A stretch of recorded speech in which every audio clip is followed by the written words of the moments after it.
Jeg ved, du har været med i et lille udvalg.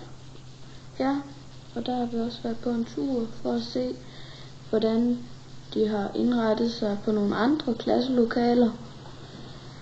Og det var meget, det synes jeg specielt, det var meget godt. Var du den eneste elev, Tina, der var med i det udvalg? Nej, der var en af dem fra min klasse, der også var med. Og nu går I så og glæder jer til, at klasselokalet kan blive færdigt. Ja, det gør vi.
Modeshow, legetøj, tømmerflåde.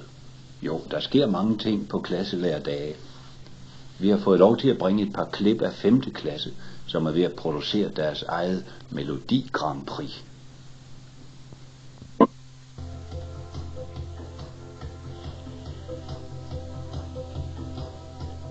Fryden, når vi ride ranke, oppe på loftet af møllerens hus. Vi fløj til himmel, så faldt ned i et hul med et sus. Yeah. Fløj igennem luften på en sommerdag, karusselkongen Mr. Swinky. Da de stod i midten og huskede alt fra dengang han selv var dreng. Karusselkongen Mr. Swinky. Velkommen Mr. Swinky. Karusselkongen Mr. Swinky. Velkommen Mr. Swinky. Mr. Swinky.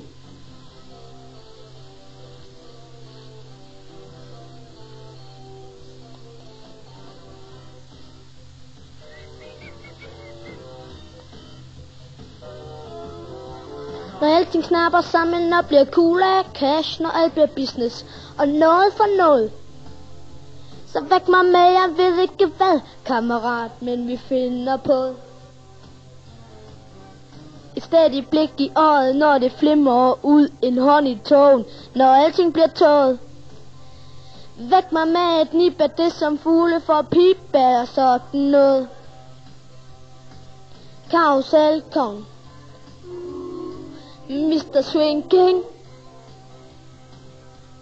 Velkommen Mr. Swinky.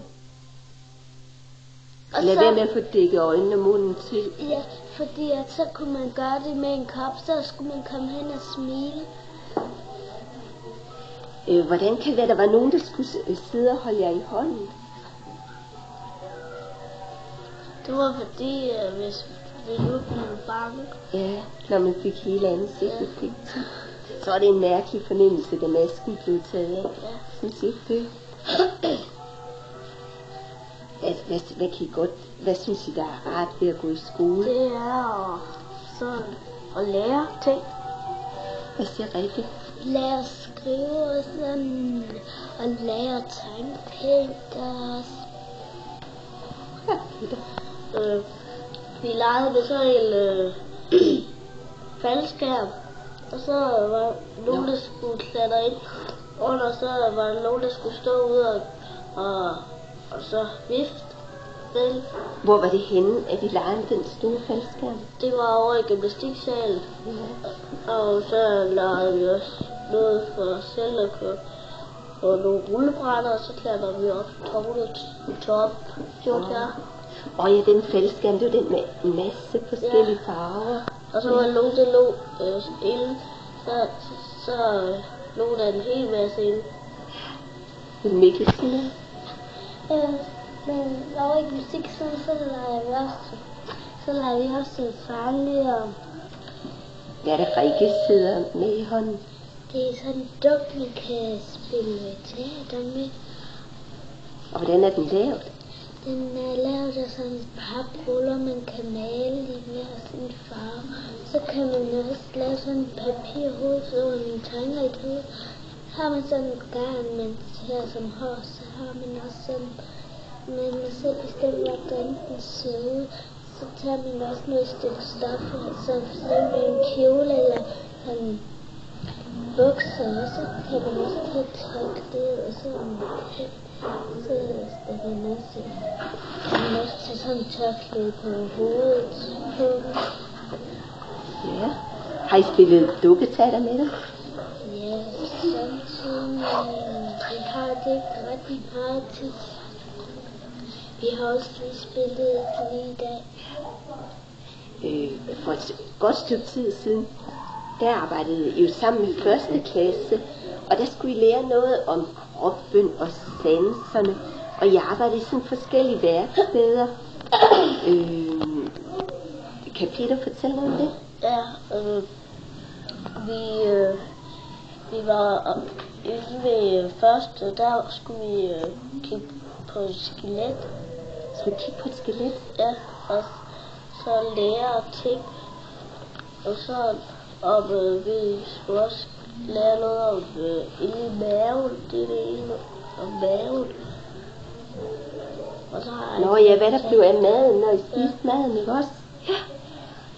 Var der ikke også noget med, I skulle prøve at lukke øjnene og så smage på forskellige ting? Jo. Det var over i skolekøkkenet, det sammen med Conny. I lærte noget om sund og usund mad. Over i gymnastiksalen, så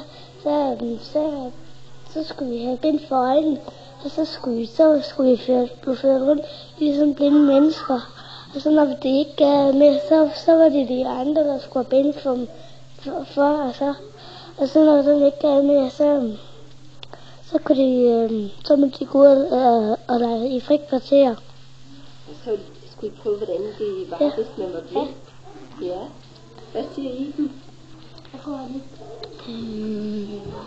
En gang over i første klasse, der skulle vi få en udstilling med ure, og der så vi på ure, og så var nogle af første klasse, der skulle hjælpes med, og de skulle hjælpes med, hvad der stod, og sådan noget. Her på stedet har vi samordnet indskoling. Det vil sige, at børnehaveklassen og første klasse i perioder arbejder sammen om bestemte emner. Børnene arbejder så i værksteder meget ofte med noget praktisk arbejde. Sidste år havde vi et emne om, hvordan det var at være barn under krigen.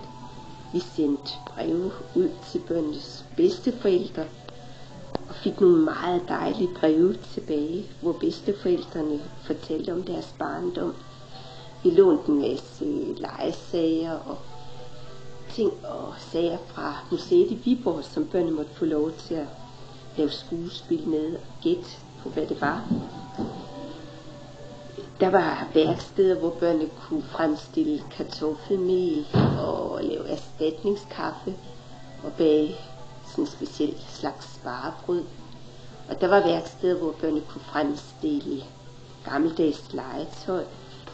I dansk værksted fik børnene lov at skrive med grifler på tavler.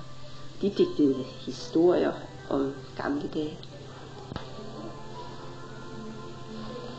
I andre perioder arbejder vi måske med et emne om naturen, hvor vi tager ned til en lille sø og fisker, til på kriblekrablekraven og undersøger det herhjemme i klassen under mikroskop. Anlægger måske små køkkenhaver, eller tager med et tog op til skoletjenesten i Aalborg.